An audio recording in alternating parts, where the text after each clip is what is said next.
Bonsoir, bonsoir, bonjour. C'est RD Congo Basango Télévision. Comme toujours, avant de commencer notre émission, nous disons merci à Dieu. Nous disons merci à nos chers abonnés et téléspectateurs qui nous suivent partout dans le monde et en RDC. Bande Konanga, soyez les bienvenus.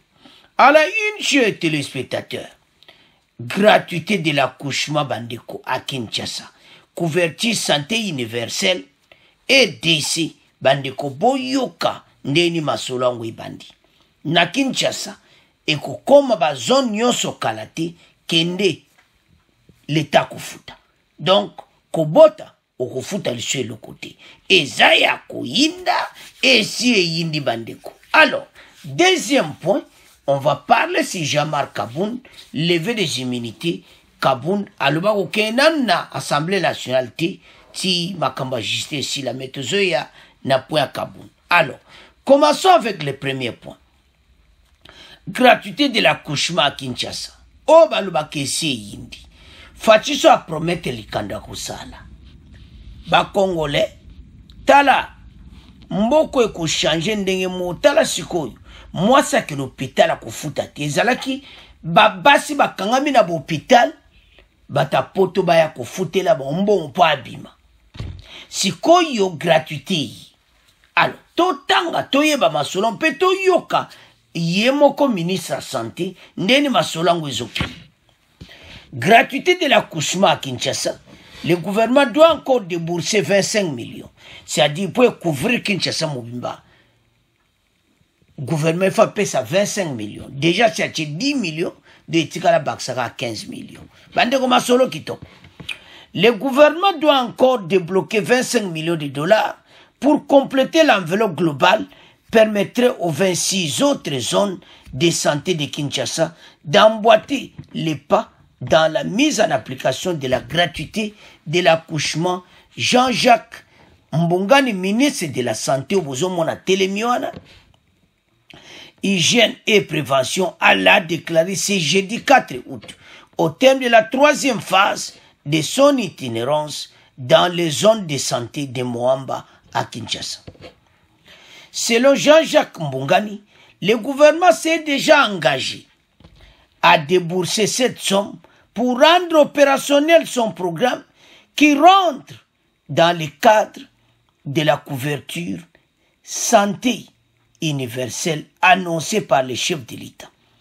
À ce jour, 10 millions sont déjà disponibles. C'est à travers cet argent que la gratuité s'est faite.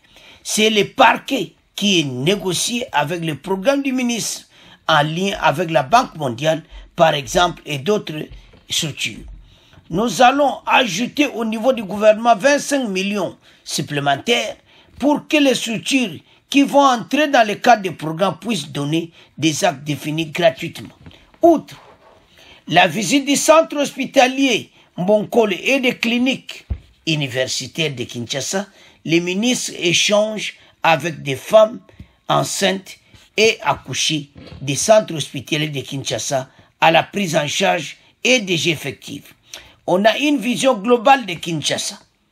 Et après, nous allons entamer le reste du pays, a ajouté docteur Jean-Jacques Mbongani. Babandi na Kinshasa. Ba Congolo bozola l'émission. Président de la République a changé RDC. Basi babana kobota ofile bakufuta lisusuti.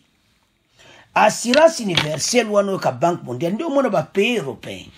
Assurance universelle, c'est-à-dire gouvernement tchembongo na assurance. Alors yoso boti de c'est-à-dire gouvernement so fout assurance pour na biso ba Congolais. Maman keneka kabota, papa ayazio boke pale. Quel esengo tala bandeko kisase koningana. Po ebele bazo mona kaka fachi bazo ebate fachi azo travailler pour na mboka. Le président de la République a besoin Congolais nyonso à s'en sortir na EDC. Donc c'est la joie oyo ba Congolais ba kozanango.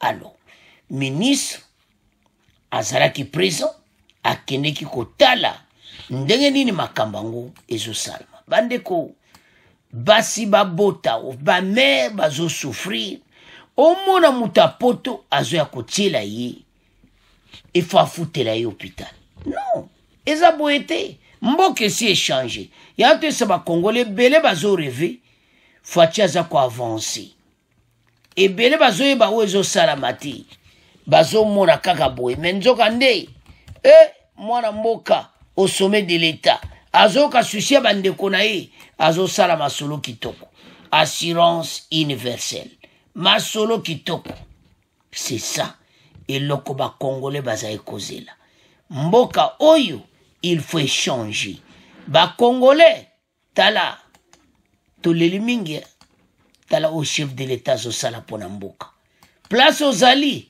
telema makambo eza vrai côté oyo donc fachi penda aza ko aider ba congolais ozomona ebele balobaki mingi alors sans plus tarder toyoka nanu ministre de la santé bongo to continuer émission na biso parce que ça chauffe dans cette émission.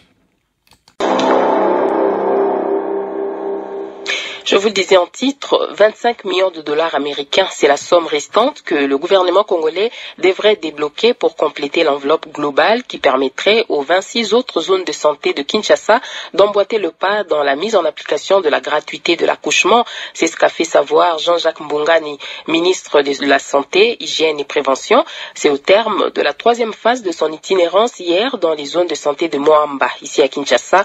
Le point avec Jacques-Yves Molima, à Outa.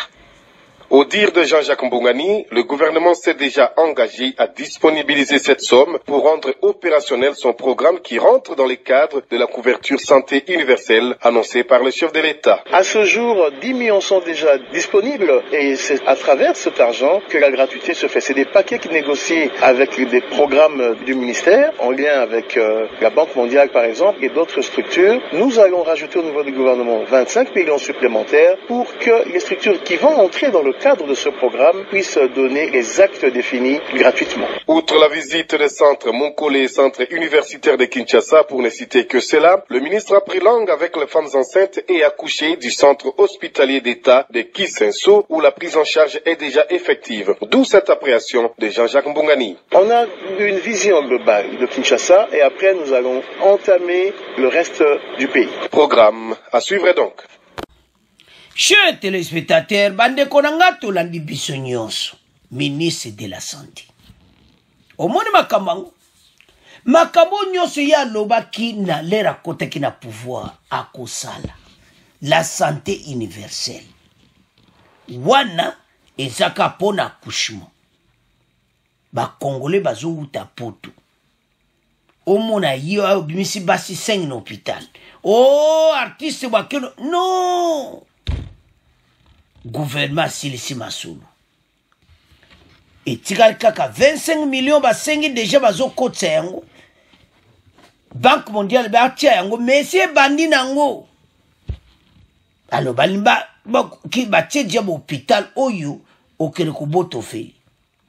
Eza na chaque zone 26. Donc na ba zone nyoso hôpital wana okei mwasi akobota ofili. Okofuta te osilisi oboti okei ndako botala fachi ndenga zobongisa mboka. C'est ça la différence entre son excellence le président de la République na PPRD. Mais dès que tout ça qui na PPRD tout mona ki makambo te. Mais talo fachi aza kosala ponde konanga congolais yo mona clair ete basole za vrai. Alors bande konanga eza somo. Donc mboka pena ezoke na nzela kitoko yango ebele baza ko rêver bazo ebatete président aye ko bongisa mboka. Alors avançons pour ma soleza vrai côté. Donc sikoyo eloni président basali ba moni ete congolais azo souffrir même pas bota. Moi ça so kama na hôpital. Dernièrement yemo maman Denise akena maman yemo abisi bimisi basi. Basi bazo kanga na hôpital fatia bitru c'est tout. Alors qui santé universelle ba bandi na ba couchement. Après congolais okufuta le sub hôpital ti. Tozo sabino libela. Même avant 2023 ekosala ma ofuta so hôpital ti okekaka oza malade omemi carte na yo parce que oza na ba carte d'identité yango tina ba carte d'identité eza différence na mopaya na yo mo congolais pour se présenter na ba soins de santé ba traiter yo parce que belé bazana bango ba paya na RDC yango ba carte d'identité est important bozomona sikoyo bako découvrir na ba beti ordinateur ba moni avant daka aza congolais ale mbala moko adresse fixe na yo zali alo santé universelle okobota sans kofuta mais ba paya bakofuta c'est comme ça na ba pays nyos maintenant ba bongisa ba carte d'identité très bien yango tina gouvernement avant élection moto nyonso aza na carte d'identité biométrique moyen moto atrishango ezati alors bacongolais sikoyo bakokende kozwa basoin de santé aki adu basoin bapesi ye et c'est tout bandeko mboka ezochange ebele bazoreve tala mokonzi aye kobongisa bamindele bayebi yango bayoyela biso batrouble na est bayebi ke toza na président oyo aye mpona kobongisa bacongolais mais mokili ezosepela te mama na ndenge azobota wana afuta eloko te après babimisi ye na hôpital donc c'est ça alors tolandi ministre ya santé donc masolo eza kitoko alors totika yango na bino tokomoke na deuxième point Jean-Marc Kaboun bandeko Jean-Marc Kaboun levé des immunités Kaboun Zab Mossou et l'invite à ce soir à sa démarche jusqu'à la clôture des instructions judiciaires. Invité à se présenter devant le bureau de l'Assemblée nationale ce jeudi 4 août, à la suite d'un réquisitoire introduit par le procureur général près de la Cour de cassation sollicitant levé des immunités, le député national Jean-Marc Kaboun n'a pas répondu. À la place de l'ancien premier vice-président des chambres du Parlement a transmis une correspondance au speaker Christian Mbosso pour dénoncer la procédure. Kaboun a aussi demandé au bureau de l'Assemblée d'attendre la clôture de l'instruction du procureur général près de la Cour de cassation avant d'étudier l'affaire de la levée des immunités. C'est-à-dire, Kaboun a prudent. Mwana maele, doit appeler prudent. Parce que akenan kosamba parce que le kola na balovi balongo le militaire n'était pas au kangeti azozela en tout cas Kaboun non donc yawa ba RDC bobom sa constitution omonengo Kaboun ebi kengano ke kosamba na zana immunité na ngana poche eyinda na Cour de cassation na oke makalati pour immunité dans un parlementaire, nanu balongolite. Avançons. À la place de... par son mandat de comparution du 2 août, reçu le même jour, monsieur le procureur près de la cour m'a demandé de comparaître le 9 août. C'est-à-dire, Kuna Basengiye a comparaître le 9 août. Alors, le Kola Basengi a comparaître le 9 août, a yebisi Mbosso bozela kuna masolesila. Alors, il a autorisé par le bureau de l'Assemblée nationale en date du 23 juillet comme le procureur l'a entendu à la procédure d'instruction. Le 28 juillet, sur base de réquisitions, il m'a révoqué. Et le 9 2022 pouvait saisir, demander l'autorisation de poursuite de la levée des immunités par son réquisitoire du 29 juillet 2022, un jour après la première comparution. Alors que l'instruction du dossier est en cours, en tient un mandat de comparution émis le 2 août, ces questions Jean-Marc Kaboun. Mengai nazo samba nanu. Nazela, kunesila, allez, ngasikoyo. Na yebo longo l'immunité na ngai. Alors, donc, akeite, il n'est pas joué à sagesse. Ake comment on a sauté. Dans cette veine, Kaboun rappelle qu'en rapport avec les premiers réquisitoires, le procureur il y a 22 juillet et du bureau de l'Assemblée nationale communiqué par le parquet près de la Cour de cassation. Il dénonce à cet effet la violation de l'article 107. Alors, bazo violé en immunité na yefo bazela. Il a défendu et jugé les raisons, il y a opinion naï. En respect des droits de défense, l'Assemblée aurait dû une communiqué de réquisitoire du parquet qui contiendrait des infractions à ma charge pour me permettre de me préparer ma défense en vue de l'article 19 alinéa 3 de la Constitution le 18 février 2006 et démocratique République du Congo qui annonce les droits de défense est organisé et garanti, a-t-il dénoncé.